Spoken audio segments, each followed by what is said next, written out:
Hello guys, welcome back to my all creative channel. Happy Holi. কেমন আছেন আপনারা? আশা করি সবাই খুব ভালো আছেন।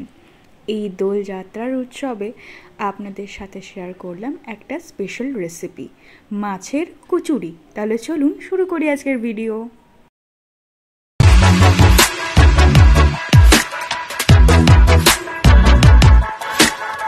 একটা শুকনো কড়াই আমি গরম করতে বসিয়ে দিয়েছি। তাতে দিয়ে দেবো ধনে, জিরে, গোলমরিচ, মৌরি, শুকনো লঙ্কা, দারুচিনি, এলাচ এবং লবঙ্গ। সমস্ত এই গোটা মশলাগুলো আমি গুঁড়ো করে নিচ্ছি। এটাই কিন্তু মিক্স মশলা। আমি আপনাদের আগে বলেছিলাম না, আমি আপনাদের সাথে কিন্তু মিক্স মশলার এই মশলাটা শেয়ার করব। এইটাই হচ্ছে সেই মশলা, যেটা কিন্তু যে কোনো রেসিপিতে দিলে দারুণ টেস্ট হয়। আমার ড্রাই রোস্ট করে প্রত্যেকটা গোটা মশলা ভাজা হয়ে গেছে। এরপর আমি সেগুলো ঠান্ডা করতে দিয়েছি। কড়াইতে এরপর আমি জল ঢেলে দেব। এর মধ্যে দিয়ে দিচ্ছি সামান্য লবণ, সামান্য হলুদ গুঁড়ো। এরপর উপরে ঢাকা দিয়ে দেব। হালকা গরম হয়ে গিয়েছে জলটা। দিয়ে দিচ্ছি 4 টুকরো কাতলা মাছ। আমার কাছে 2টো কাতলা মাছের পেটি ছিল এবং বাকি 2টো গাদা ছিল, আমি সেইটাই কিন্তু দিয়ে দিয়েছি। উপরে ঢাকা দিয়ে মাছটা আবার খুব ভালো করে আমি সেদ্ধ করে নেব। দেখুন মাছটা খুব ভালো করে সেদ্ধ হয়ে গেছে। এইভাবে খুন্তি দিয়ে যদি আপনারা চেক করে নেন তাহলে কিন্তু খুব ভালোভাবেই বুঝতে পারবেন। মাছগুলো এরপর আমি একটা প্লেটে তুলে নিচ্ছি। পেটের মাছের কাটা বাছতে তো খুব সুবিধাই হয়, তবে গাদার মাছের কাটা বাছতে কিন্তু একটু অসুবিধা হয়। খুব ভালো করে মাছগুলো আমি কাটা বেছে রেখে দিয়েছি একটা পাশে। এরপর যে মশলাগুলো আমি ড্রাই রোস্ট করে রেখেছিলাম সেটা এবার গ্রাইন্ড করে পাউডার বানিয়ে নিয়েছি। তৈরি হয়ে গেছে আমার মিক্স মশলা পাউডার। সেটাকে আলাদা করে সাইড করে রেখে দেব। দিয়ে দিচ্ছি মাছে 2 টুকরো সেদ্ধ আলু। আলু দিলে কিন্তু একটা খুব সুন্দর টেক্সচার আসে, প্লাস হচ্ছে খেতেও কিন্তু খুব ভালো হয়। সেদ্ধ আলু এবং মাছটাকে আমি গ্রাইন্ড করে নিচ্ছি। আলু এবং মাছটা খুব ভালো করে আমি গ্রাইন্ড করে এরকম একটা স্মুথ পেস্ট বানিয়ে নিয়েছি। এরপর পুর তৈরির পালা। তার জন্য কড়াইতে আমি দিয়ে দিচ্ছি পরিমাণ মতো সর্ষের তেল। সর্ষের তেলটা ভালো করে আমি গরম করে নিচ্ছি। অল্পই দিয়েছি, কারণ অনেকে কিন্তু একটু হেলথ কনসিয়াস হয়, তাই জন্য। দিয়ে দিচ্ছি পেঁয়াজ কুচি। পেঁয়াজ কুচিটা দিয়ে খুব ভালো করে আমি হালকা নাড়িয়ে চাড়িয়ে দিয়ে দিচ্ছি কাঁচা লঙ্কা কুচি। কাঁচা লঙ্কা কুচি এবং পেঁয়াজ কুচিটা খুব ভালো করে আমি নাড়িয়ে চাড়িয়ে দিয়ে দেব 1 চামচ লবণ। লবণটা দিয়েছি যাতে পেঁয়াজটা খুব ভালো সফট হয়ে যায়। দেখুন পেঁয়াজ এবং লঙ্কাটা খুব ভালো করে আমি নাড়িয়ে চাড়িয়ে উপরে ঢাকা দিয়ে দিয়েছি। কিছুক্ষণ পর 1.5 চামচ আদা, রসুন এবং কাঁচা লঙ্কা বাটা দিয়ে দিচ্ছি। অবশ্যই ঝাল বুঝে কিন্তু আপনারা কাঁচা লঙ্কাটা ব্যবহার করবেন। আমার এখানে তেলটা ঠিক কম একটু মনে হয়েছে, তাই জন্য অল্প আর একটু তেল আমি দিয়েছি। খুব ভালো করে সব কিছু আমি নাড়িয়ে চাড়িয়ে দিয়ে দিচ্ছি 1 চামচ হলুদ গুঁড়ো, 1.5 চামচ ধনে জিরে গুঁড়ো, সামান্য লঙ্কা গুঁড়ো। আমি আবারও বলছি ঝালটা কিন্তু আপনারা অবশ্যই বুঝে দেবেন।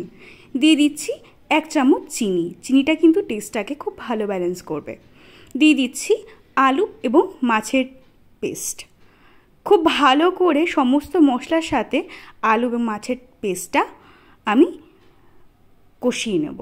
দিয়ে দিচ্ছি 1 চামচ চালের গুঁড়ো। চালের গুঁড়োটা ভালো একটা বাইন্ডিংসের কাজ করবে। দিয়ে দিচ্ছি সবশেষে লেবুর রস।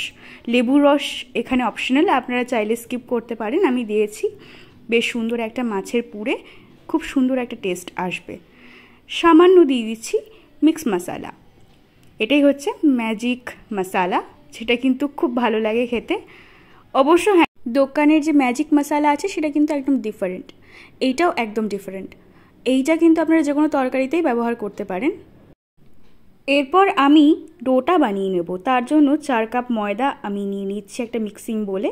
ময়দাটা অবশ্যই আপনারা চেলে নিতে পারেন।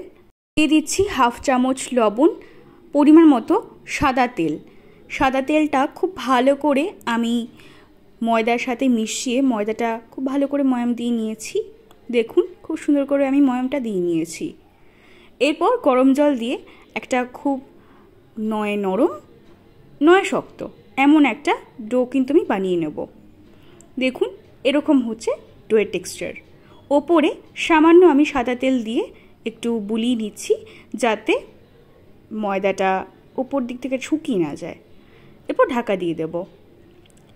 বানিয়ে নিচ্ছি মাছের কচুরি। প্রত্যেকটা আমি লেচিগুলো কেটে নিচ্ছি এবং গোল গোল করে শেপ দিয়ে নিয়েছি। এরকমভাবে কচুরিগুলো আমি করে নিচ্ছি। আমি করিনি, এটা আমার বাবা করেছে।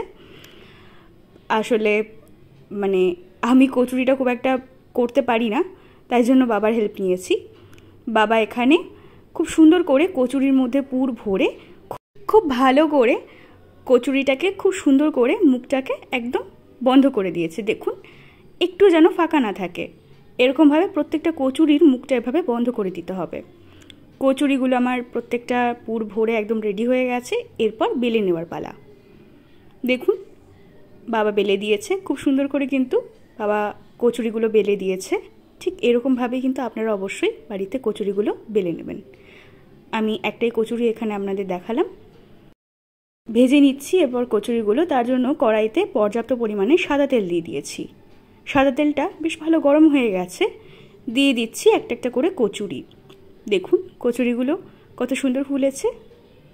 এরকম ফুলকো ফুলকো মাছের কচুরি কার কার পছন্দ আমাকে কিন্তু জানাতে কিন্তু একদম ভুলবেন না। সবশেষে এই যে আমাদের আজকের দোলযাত্রা স্পেশাল মাছের কচুরি। আর সত্যি বলছি কচুরিগুলো কিন্তু ভীষণ খাস্তা হয়েছিল। আর ভেতরটা দেখুন কতটা সুন্দর পুরটা বোঝা যাচ্ছে। বাড়িতে কিন্তু অবশ্যই আপনারা রেসিপিটি ট্রাই করবেন এবং আমাকে কমেন্টে জানাবেন যে কেমন লাগলো। Please do subscribe and thanks for watching.